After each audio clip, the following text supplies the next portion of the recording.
안녕하세요. 대한민국 최고의 토론토 랩터스 전문 채널 랩터스톡의 로이스터입니다. 급하게나마 이렇게 돌아왔습니다. 모든 경기를 볼 수는 없었고요. 개막주 위크1 경기밖에 볼 수 없었는데요. 그래도 빨리 리뷰를 해보도록 하겠습니다. 따라서 이제 지지난주에 있었던 경기들과 함께 이제 랩터스의 주축 선수 파스칼 시아캄, 프레드 밴블릿 그리고 닉 너스 감독에 대한 리뷰로 구성을 해보았습니다. 개막 주간의 랩터스 정말 적은 잠수차로 승패에 갈렸었는데요. 그만큼 동부팀들이 강해졌다는 반증이겠죠. 리그적으로 본다면 우리가 흔히 탱킹팀이라고 생각했던 팀들이 의외의 선전을 보여줬고, 브루클린 네츠나 LA 클리퍼스 같은 강팀들이 고전을 면치 못하면서 혼돈과 카오스에 리그가 빠져버렸습니다. 특히 유타 재즈와 샌안토니오 스퍼스 이 두 팀의 선전이 저는 놀랍습니다. 클리브랜드 캐벌리어스의 개막전 랩터스가 3점 차로 짜릿한 승리를 거뒀고요. 밀리던 경기를 4쿼터 분전으로 역전승을 거뒀습니다. 캐벌리어스 역시 패배는 했지만 이적생 도노반 미첼이 31득점을 올려주면서 좋은 성과를 보였고요. 유지의 랩터스가 변화의 캐벌리어스를 눌렀던 경기였습니다. 랩터스 같은 경우는 지난 시즌의 장점 그대로를 가져가면서 그 승리 패턴을 따라갔는데요. 투박함을 오펜스 리바운드를 통한 더 많은 공격으로 승리를 거둔다. 이 공식이 그대로 잘 재현되었습니다. 그리고 나쁜 공식이지만 주전 5인방 혹사 역시 계속되었고요. 포인트 가드 반즈 이것을 위해서 랩터스는 프리시즌 그렇게 연습을 했습니다. 이번 시즌에서도 이제 포인트 가드 역할을 계속 맡기고 있는데요. 7어시스트로 팀 내 어시스트 리더가 되었습니다.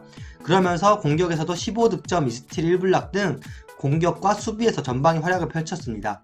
랩터스 주전 5인방 모두 15플러스 득점을 하면서 이 건재함을 과시를 했는데요. 특히 더블을 기록한 시아캄과 4개의 스틸을 한 밴블릿이 돋보였습니다. 이어진 브루클린 네츠와의 경기, 백투백 첫째 날 경기였기 때문에 분위기를 위해서라도 승리가 필요했지만 아쉽게도 4점 차로 패배하고 말았습니다. 이날 카이리 어빙은 파울 트러블 속에서도 30득점을 꽂아 넣었고, 케빈 듀란트 같은 경우에 슈팅이 부진했음에도 불구하고 후반전 살아나면서 클러치 3점을 포함 27득점을 넣었는데요. 아, 이래서 슈퍼스타를 그렇게 원하는구나 하면서 좀 네츠를 보면서 깨달을 수 있었습니다. 시몬스 역시 공격은 좀 할 말이 없지만 수비만큼은 참 잘하더라고요. 이날 시아캄 37득점을 동반한 트리플 더블을 거뒀습니다. 본인이 이번엔 리그 탑5 선수를 목표로 달려간다고 했는데 확실하게 동기부여가 생기니까 성장한 모습을 보여준 것 같습니다. 그리고 프레드 밴블릿 정말 큰 심장을 가진 사나이죠.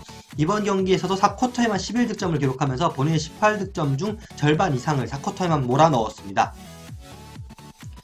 네, 근데 이제 백투백 경기였는데 이렇게 주전을 몰아서 쓴 건 좀 불안하긴 하더라고요. 백투백 둘째 날 경기 마이애미 히트와의 경기였는데요. 3점 차로 아쉽게 패하긴 했지만 최대 24점까지 벌어졌던 점수차를 열심히 랩터스가 추격했던 점만은 박수를 보내고 싶습니다.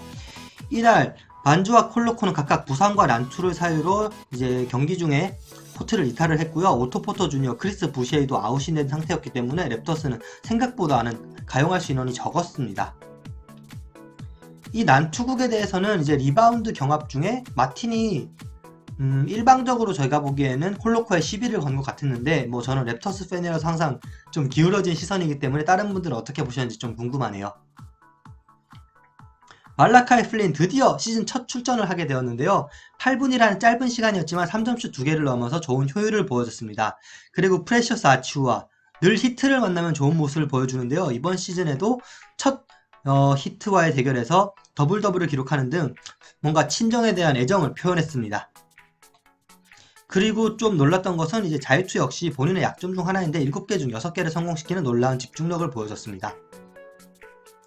파스칼 시아캄 리그 탑5 선수가 되겠다는 인터뷰를 했을 때 다들 반신반의했지만 개막 첫 주간의 모습을 보면 진짜 리그 탑5 선수라고 해도 손색이 없습니다. 평균 27.7득점, 10.3 리바운드, 7어시스트를 기록을 했고요. 5개 티라면 이제 64%의 자유투 성공률입니다. 커리어 평균 약 77%라는 성공률을 본다면 지금의 64%는 좀 아쉬움이 남을 수밖에 없는데요.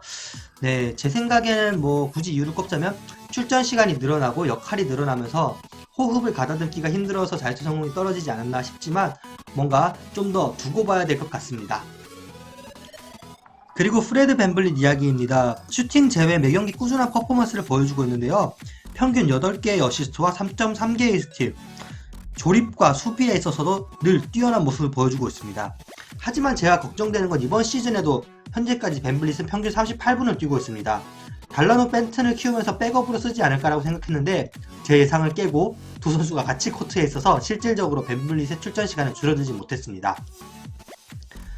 네, 이러다 쓰러집니다 진짜. 그렇다면 닉널스 감독 왜 이렇게 선수들을 막 굴리는 걸까요?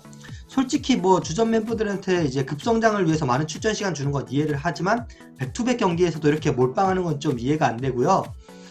그래도 제가 닉널스 감독을 좋아하는 입장에서 쉴드를 쳐보자면 현재 랩터스 벤치가 좀 가다듬는 시간이 필요한 것 같습니다. 일단 오토포터 주니어, 부시에이 두 선수가 이탈을 한 상태이고 후안초 에르난 고메스도 일단은 이적생이기 때문에 적응의 시간이 필요하고요.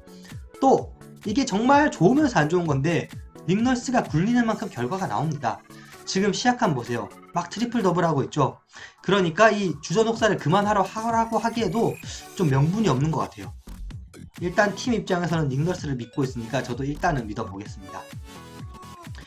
기타 뉴스입니다. 말라카이 플린과 프레셔스 아치와의 팀 옵션을 발동시켜서 이 두 선수는 내년에도 랩터스 선수가 되게 되었습니다. 두 선수 합쳐서 약 12밀리언이기 때문에 연봉도 이제 이 선수들의 활약에 비해서는 괜찮다고 할 수 있겠죠. 말라카이 플린 같은 경우에는 이제 프레셔스 아치우아가 좀 안정적으로 자리를 잡은 것에 비해서 아직은 뭔가 보여줘야 되는 타이밍인데요. 과연 이 닉널스 감독에게서 출장 시간을 받으면서 본인의 주가를 올릴 수 있을지 좀 기대를 해볼 수밖에 없는 상황이 되었습니다. 위크2 리뷰 안내입니다. 이제 마이애미 히트와의 2차전이 있었고요. 식서스와의 홈 2연전 리뷰를 할 예정입니다. 식서스와의 홈 2연전은 카메룬 농구의 경사라고 할 수 있겠는데요. 조엘 엠비드와 파스칼 시아캄이 카메룬 선수인 건 잘 알려져 있지만 이번 시즌 크리스찬 콜로코까지 합류하면서 총 3명의 카메룬 선수가 NBA에 있고 이 경기에서 모두 출장하게 됩니다. 조금 더 시야를 넓히면 이제 아츄아가 나이지리아 국적이기 때문에 아프리카인이 총 4명인 셈인데요. 마찬가지로 나이지리아 사람이자 아프리카에 대한 애정이 독별한 우리 마사이 유지리 단장이 참 행복해 했었을 그런 모습 같습니다. 그리고 종종 듣는 질문이 왜 이렇게 이번 시즌은 경기들이 좀 같은 팀에 여러 번 붙고 그러냐 이러는데 제가 알아봤더니 이제 프로토콜 관련으로 이동 노선을 효율적으로 하기 위해서 이렇게 스케줄들을 꾸몄다고 합니다. 빨리 이제 다른 경기들 역시 리뷰하면서 랩터스톡이 원래 스피드를 따라잡을 수 있도록 노력을 하도록 하겠습니다. 날 잡고 진짜 경기들을 다 보는 그런 날을 만들어야겠어요. 좋아요, 구독, 댓글 모두 감사드리고요. 다음 시간 좀 더 재미난 자료 여러분들 찾아뵐 수 있도록 노력하겠습니다. 감사합니다.